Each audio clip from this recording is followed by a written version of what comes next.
मध्यराती रडले हानेर श्रीमतीको हत्या गरेको आरोपमा नेपाली ब्रो पक्राउ।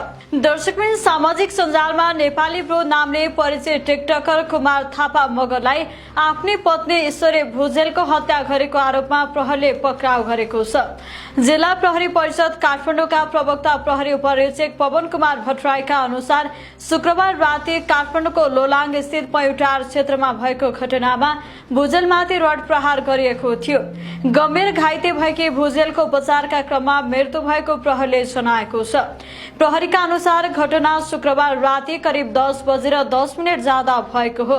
सैनिक सेवामा कार्यरत भुजेल काम सकेर स्कुटीमा घर फर्किरहेका बेला कुमारले बाटो छेकेर आक्रमण गरेका थिए। घर नजिकै पुगेकी भुजेलमाथि रडले टाउकोमा प्रहार गरिएको प्रारम्भिक अनुसन्धानबाट खुलेको प्रहरीले जनाएको छ। घटनापछि स्थानीय वासी र प्रत्यक्षदर्शीले भुजेललाई तत्काल उपचारका लागि स्थानीय अस्पताल पुर्याएका थिए। अवस्था गम्भीर भएपछि उनलाई थप उपचारका लागि त्रिवी शिक्षण अस्पताल लगेको थियो।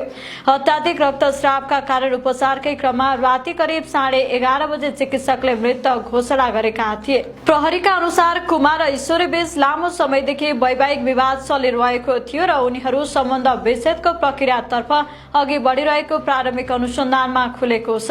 सोही विवादका कारण आक्रोशित बनेका कुमारले योजनाबद्ध रूपमा श्रीमती फर्किने समय पर्खेर आक्रमण गरेको आशंका गरिएको छ। आरोपित कुमार थापा मगर आफूलाई सामाजिक सञ्जालमा नेपाली ब्रोका रूपमा परिचित गराउँदै आएका थिए। उनी रेसलर तथा फाइटरको परिचय समेत दिने गरेका थिए। घटनापछि फरार भएका कुमारलाई प्रहरीले शुक्रबार राति नै काठमाडौँको बालाजु क्षेत्रबाट पक्राउ गरेको जनाएको छ। हाल उनी जिल्ला प्रहरी परिषद काठमाडौँको हिरासतमा रहेका छन्।